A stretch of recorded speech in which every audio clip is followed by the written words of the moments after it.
The first thing I felt was heat, shame crawling up my neck as my father stood too close behind me.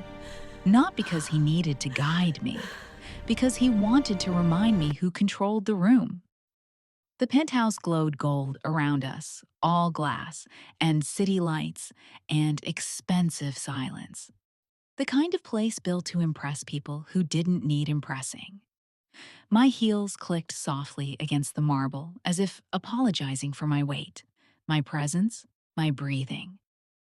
"You know why this is happening," my father said, voice level, almost bored. I did. He'd said the word earlier, fat, with the same tone he used when discussing quarterly losses. Not angry, not loud, just final, like a diagnosis that explained everything wrong with me. "You've embarrassed me," he continued, eyes scanning my body as if measuring damage. "And embarrassment has consequences." That was when it settled in my chest. I wasn't being punished for defiance. I was being erased. We stopped near the windows, the city bleeding into night beyond the glass. Across the room stood the man my father had summoned, Charles. No introduction, no last name. The name alone carried weight, like gravity bending the air around him. This was the mafia boss my father had crossed, the one he now needed to repay. Charles didn't look how I'd imagined.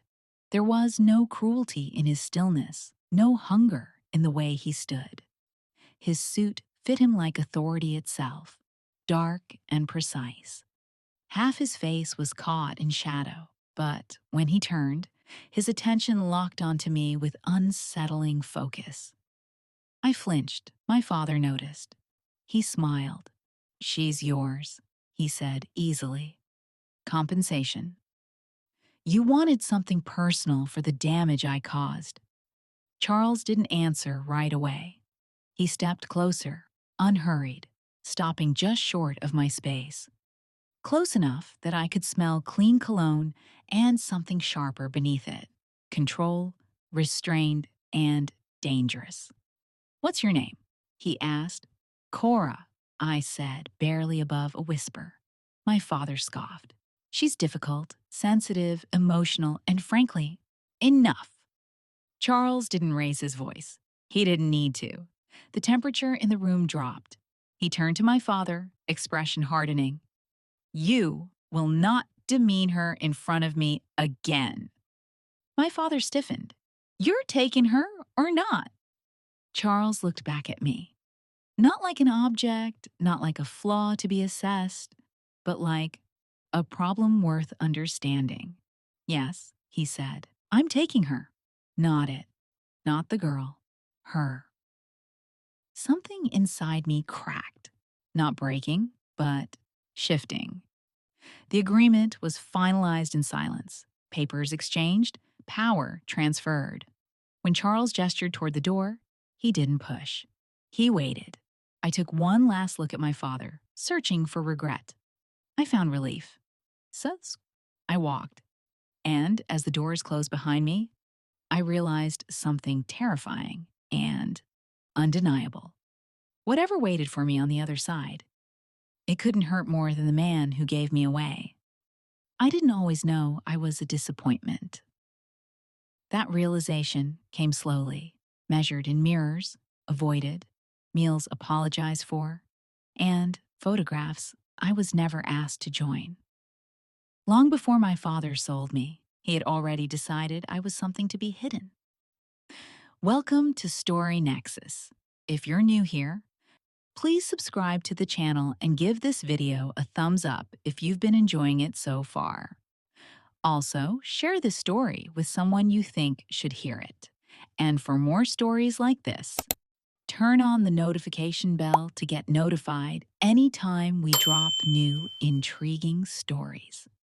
The elevator carried us down in silence, the soft hum of machinery louder than my thoughts. Charles stood beside me without touching, close enough that I could feel the heat of him, far enough that I didn't feel cornered.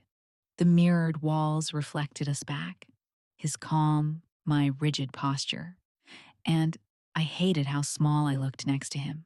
Not physically, internally.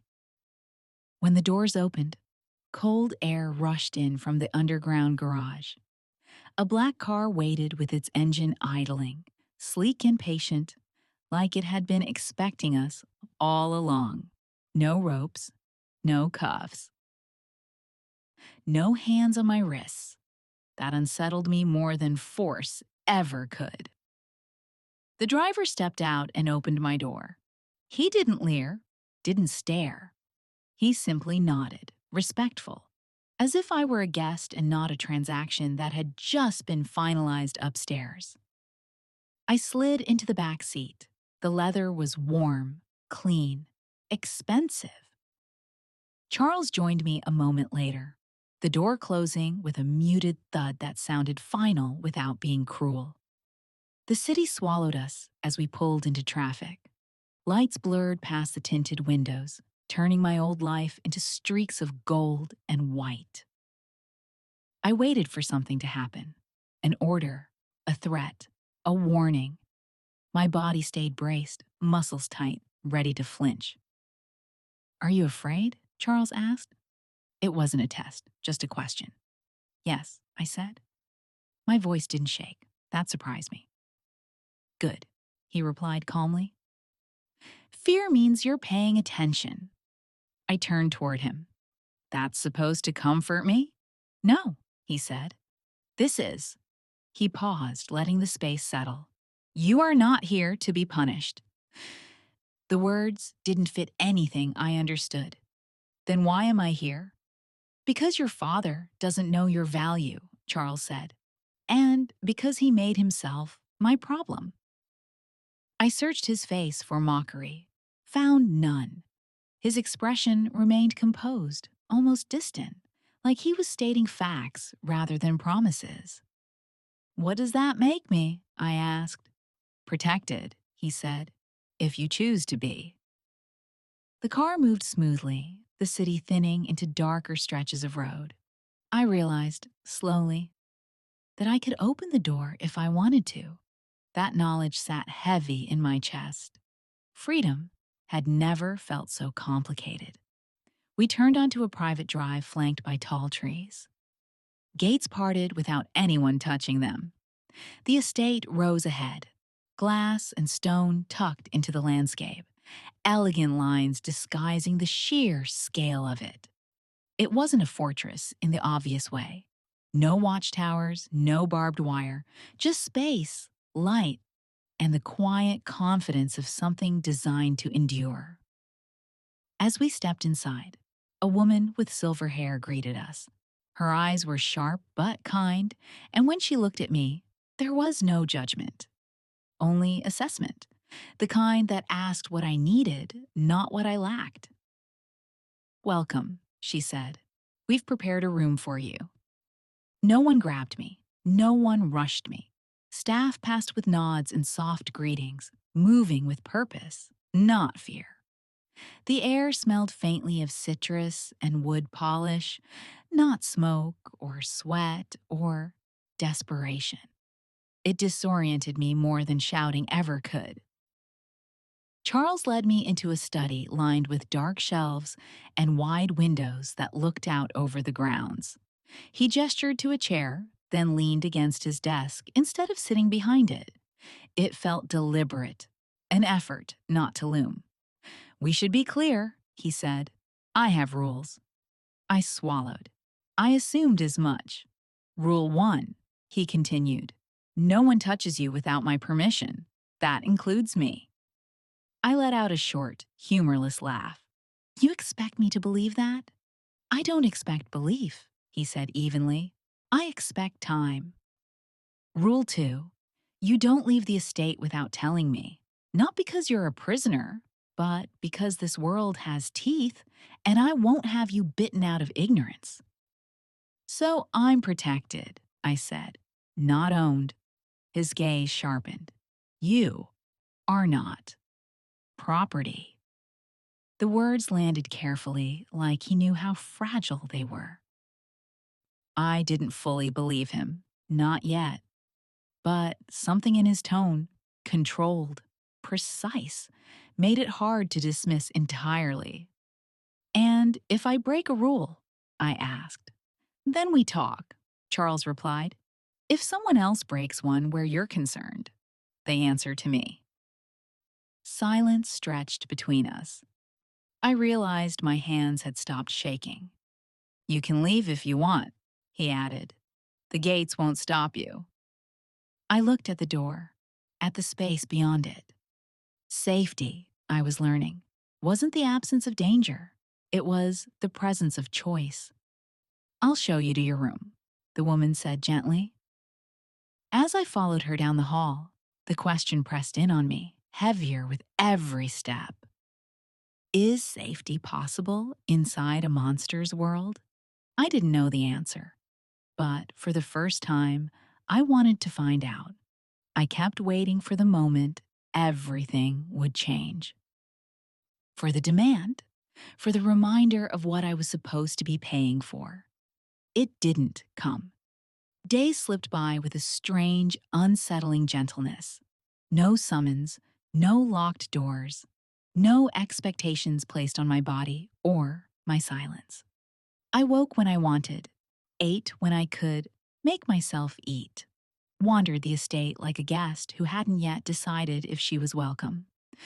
The room they'd given me was too beautiful. Soft light filtered through tall windows. The bed was impossibly large, the linens crisp and untouched by anyone else's weight. At night, I slept on one edge, as if leaving space for permission I hadn't been given. I avoided the mirror. It stood in the corner near the wardrobe, tall and unforgiving. I passed it quickly, eyes fixed anywhere but my own reflection. I didn't need to see what I already knew, what I'd been told my whole life. Seeing it again would only make the words louder. Meals were worse. The staff set plates in front of me with quiet efficiency, never commenting when I ate little, never watching when I ate more. Still, every bite came with apology lodged in my throat. Sorry for taking space. Sorry for wanting more. Sorry for existing loudly. Charles never joined me at the table. Not at first. I saw him in passing, moving through the house with calm authority, speaking in low tones to his people, always aware of his surroundings. He didn't watch me openly, didn't ask questions, didn't intrude. Somehow, that felt more intimate than surveillance. And yet, he noticed. He noticed how I stiffened when voices rose, even in laughter. How I positioned myself at the edge of rooms, how I folded inward, arms crossed, shoulders rounded, as if trying to make less of myself. One evening, I found myself in the library, tracing the spines of books I had no intention of reading. The room smelled of old paper and polish, comforting in a way I didn't trust. "Why do you always stand like that?" I startled, turning to find Charles leaning in the doorway. He hadn't raised his voice. He rarely did. "Like what?" I asked. "Like you're bracing for impact," he said, calmly. I shrugged, the motion automatic. Habit. He stepped inside, stopping a careful distance away. "You apologize when you eat." Heat crawled up my neck. "I do not." "You do," he said, under your breath, almost silently. I opened my mouth to deny it again, then closed it. He wasn't accusing, just observing. That somehow made it worse. "You avoid mirrors," he continued. "You choose corners. You flinch when men move too fast, and you minimize yourself before anyone else can." My pulse thudded in my ears. "You've been watching me." "Yes," he said simply, "not to judge, to understand." I wrapped my arms tighter around myself. "So, what's your conclusion?" He studied me for a long moment, gray eyes steady and unsettlingly gentle. "You were taught to disappear." The words hit harder than any insult my father had ever thrown at me. No, I said quickly. I was taught to behave. Charles shook his head once. No, you were taught that your presence was a problem. That safety came from being smaller, quieter, easier to ignore. I swallowed. Memories rose, uninvited. Being asked to step out of photos, plates taken from my hands before I'd finished, compliments that always came with conditions. That ends here, he said. The certainty in his voice made my chest ache. You don't get to decide that. I do in this house, Charles replied. And more importantly, you do. I'm just naming what's already happening. I laughed softly, the sound brittle. You think a few days of kindness undo years of damage? No, he said. I think kindness reveals where the damage is. He moved closer then, not invading my space, just enough that I had to acknowledge him fully. I'm not asking you to trust me, he added. I'm asking you to stop assuming you have to earn the right to exist. Silence settled between us, heavy and unfamiliar. I didn't feel cornered. I felt exposed. What do you want from me? I asked quietly. For now, Charles said, nothing. Eat without apology. Look at yourself when you're ready. Take up space. Let the world adjust. That sounds dangerous, I whispered. His mouth curved slightly, not a smile, but something close. It is, for people who benefit from you being invisible. For the first time since arriving, I felt something loosen in my chest. Not trust, not comfort, but recognition. He wasn't trying to change me. He was refusing to let me disappear. And somehow, that felt more intimate than possession ever could. I didn't notice the gates at first. Not really. They were there, of course. Tall, black iron stretching wide across the drive, set into stone pillars that looked older than the house itself. They opened and closed with quiet precision whenever a car approached, smooth and unquestioning. It took days before I realized something important. They opened for me. The first time it happened, I was walking the outer path alone. The morning cool and bright, my hands tucked into the sleeves of a borrowed sweater. I hadn't planned to go far. I rarely planned anything anymore. I just walked because no one told me not to. The gate sensed my approach and slid open. I stopped short. For a long moment, I stood there, heart pounding, staring at the road beyond. It curved away between trees, disappearing into the world I'd come from. Freedom. Unguarded and unannounced. No alarms, no men stepping out of the shadows, no voice in my ear reminding me of what I owed. I could leave. The realization settled slowly, heavy and disorienting. I had been bracing for captivity so completely that the absence of it felt like a trick. I waited for the catch. None came. I took a step forward, then another. The gate stayed open, patient. The road didn't threaten, it simply waited. I thought of my father's penthouse, the way I'd learned to move through it carefully, measuring every step, every bite, every breath. I thought of the word he'd used, fat, and how it had followed me like a verdict. I turned back. Not because I was afraid of what lay beyond the gate, but because of what I'd found inside it. In this house, no one looked at me like I was a problem that needed solving. No one commented on my body, my appetite, my space. The staff greeted me by name. They asked what I wanted, not what I was allowed. I ate breakfast that morning without apologizing. The words rose automatically. Sorry, excuse me. Then stalled. No one flinched when I reached for more. No one watched my plate like it was evidence. I felt awkward, exposed, and strangely proud all at once. I passed the mirror later and didn't rush past it. I didn't study myself either. I just acknowledged that I was there, that I took up space, that the world hadn't ended because of it. Charles didn't mention the gate. He passed me in the hall that afternoon, nodding once, eyes flicking briefly to my face. There was something assessing in the glance, but not controlling. If anything, it felt like recognition. He knew.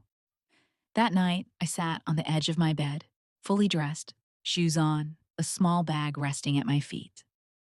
I stared at it for a long time, waiting for clarity to arrive like a command. It didn't. Instead, memories came. The sound of my father's voice, the weight of being tolerated rather than wanted, the constant grinding effort of trying to become smaller so no one would be offended by my existence. Then I thought of this place, of quiet mornings, of not being corrected, of being allowed to simply be. I set the bag back in the wardrobe. The decision wasn't dramatic. It didn't feel like a vow or a surrender. It felt like choosing to breathe in a room where the air didn't hurt. At dinner, Charles sat across from me for the first time. He didn't ask why I'd stayed. He didn't warn me about leaving. He didn't remind me of contracts or debts. He just poured wine into my glass and returned to his meal. Our eyes met briefly. Something passed between us. Not gratitude, not obligation. Understanding. Later, as I walked back to my room, the question followed me, quieter now, but still insistent. If I was free to leave, why did staying feel like the first choice I'd ever truly made? I didn't have an answer yet, but for the first time, I was asking it on my own terms. I was halfway down the corridor when the first alarm screamed. The sound ripped through the estate, sharp, metallic, wrong, followed by the dull concussion of something exploding far from where I stood. The lights flickered. My body reacted before my mind did. Muscles locking, breath stalling. Hands were on me immediately. Not rough, efficient. "Miss Hale," a voice said calmly. "This way." I didn't argue. I let them move me through hidden doors and narrow passages I hadn't known existed, my feet barely touching the floor as the house transformed around us. The quiet elegance fell away, replaced by urgency and motion. The panic room sealed with a soft hiss. Screens lit up along one wall, camera feeds from every angle of the estate. I saw men moving in disciplined formations, weapons raised, faces grim, and in the center of it all was Charles. He was unrecognizable. The calm didn't leave him, but it sharpened. Orders were given in clipped tones, routes sealed, traps sprung. His men moved like extensions of his will, precise and lethal. Gunfire cracked through the speakers. I watched bodies fall, watched Charles step into danger without hesitation, calculating angles, giving commands that shifted the fight inch by inch. There was no rage in him, no chaos, only control. When it was over, the silence rang louder than the alarms had. Minutes later, the door opened. Charles stepped inside, his suit stained dark with blood. That wasn't his. A cut marked his knuckles. His jaw was tight, but his eyes went straight to me. "Are you hurt?" The question stunned me. I shook my head, tears spilling without permission. Before I could stop myself, I crossed the room and pressed into his chest. He froze for a heartbeat, then wrapped his arms around me, solid and steady. I realized something then, with terrifying clarity. I wasn't afraid of the monster everyone whispered about. I was afraid of losing the man who just protected me. The traitor was found before dawn. They brought him into the room quietly, hands bound, face gray with fear. Someone Charles trusted. Someone who'd eaten at his table, laughed in his house, sold information that nearly got me killed. I stood beside Charles as the evidence was laid out. Messages, transfers, timestamps that told a clean, damning story. The man fell to his knees, voice breaking as he begged. I didn't think they'd come this far, he sobbed. I didn't think she mattered. The words landed like a slap. Charles said nothing. He raised the gun once. There was no hesitation, no ceremony. The shot echoed. The body fell. I didn't scream. I didn't turn away. Later, alone with him in the quiet that followed, my hand shook as the adrenaline drained from my veins. I should hate you, I said. Charles met my gaze, expression unreadable. You should. But I don't, I admitted. Something shifted in his eyes. Recognition, maybe. Respect. You're stronger than they ever understood, he said, quietly. Stronger than you realize. I believed him. And that scared me almost as much as the blood on the floor had. Because innocence, I understood now, wasn't something you lost all at once. You stepped across its line and chose whether to look away. I hadn't. The story broke on a Tuesday morning. I knew because Charles let me read it first. Business mogul alleges. Daughter kidnapped by criminal figure. My name followed in smaller print, tucked between words like coercion and trafficking. My father's face stared out from the screen, suitably grave, suitably wounded. He's framing you, I said quietly. Yes, Charles replied. And you. He didn't tell me what to do. He never did any more. What are my options? I asked. Charles slid a folder across the table. Silence. We bury it. I end him quietly. He paused. Or exposure. Complete exposure. Your choice. I opened the folder. Contracts, signatures, recordings. My father's voice, cold and precise, discussing my body like an inconvenience and my life like currency. I didn't cry. Release it, I said. The fallout was immediate. News cycles detonated. Analysts argued. Lawyers panicked. The contract went viral. Sold, not kidnapped. The recordings played on loop, my father's words stripping him bare in public. Sponsors pulled out. Boards resigned. Allies vanished overnight. He called me as the empire he'd built burned. You've destroyed me, he hissed. I held the phone steady. No, I said. You did. A pause, then softer, crueler. You were always my shame. I smiled, a real one. I was never your shame, I said. You were just too small to deserve me. I hung up. For the first time, the story belonged to me. They came at dusk, the rival family's last play, desperate, loud, terminal. They demanded a meeting, thinking spectacle might still work where strategy had failed.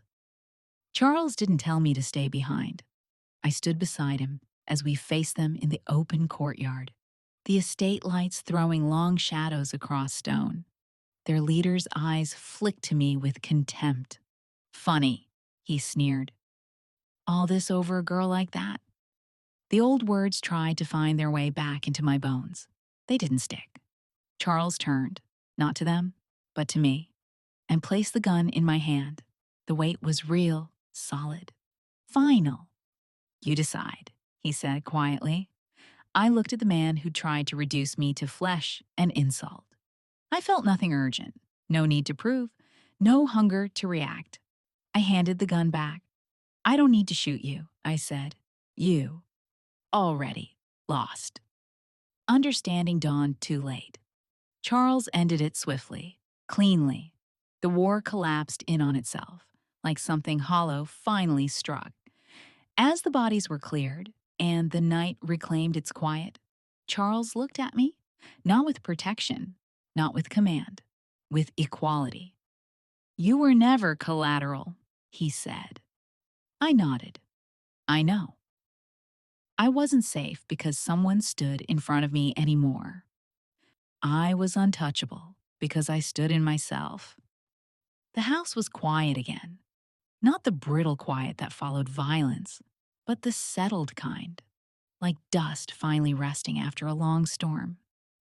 The estate felt different now, lighter, as if something old and poisonous had been burned out of its walls. Charles asked me to meet him in the study just after sunset. There were no guards at the door, no tension in the air. Only him, standing by the window, hands clasped behind his back, as he watched the grounds below. When he turned, there was no armor in his expression, no calculation. "I've had everything drawn up," he said. He handed me a single sheet of paper. I scanned it once, then again. My pulse slowed as comprehension settled in. No contract, no clauses, no leverage, a formal release. "You're free," Charles said quietly, "entirely. No obligation to stay, no debt, no protection you didn't choose." The words should have frightened me. Instead, they felt like exhale. "You're letting me go," I said. "Yes." I looked at him, this man the world called a monster, who had never once tried to cage me. "Why?" "Because anything else would undo everything we've built," he replied. "Staying must be a choice. Every day." Silence stretched between us, intimate and unhurried. I thought of the gate, of the road beyond it, of the life I could return to, stripped bare of illusions and power games. I folded the paper carefully and set it on the desk. "I choose you," I said. Not because I needed him, because I wanted him. Charles didn't move for a long moment. Then he stepped forward, resting his forehead lightly against mine. No ownership, no claim, just acknowledgement. Time passed differently after that. I learned the language of strategy, the way influence moved more quietly than force, the way power was maintained through patience and information rather than fear alone. Charles never shielded me from the darker parts of the world, but he never pushed me into them either. He taught. I decided. I sat in meetings, watched alliances form and fracture, learned how to read a room before a word was spoken. When I spoke, people listened, not because of who I belonged to, but because of what I understood. One evening, months later, I stood before the mirror in my room. I didn't rush past it. I didn't search for flaws. I simply met my own gaze. The woman looking back at me stood tall, grounded, unapologetic. The word my father had used had lost its meaning, shrunk down to something small and irrelevant, unable to reach me anymore. I wasn't his punishment. I was never meant to disappear.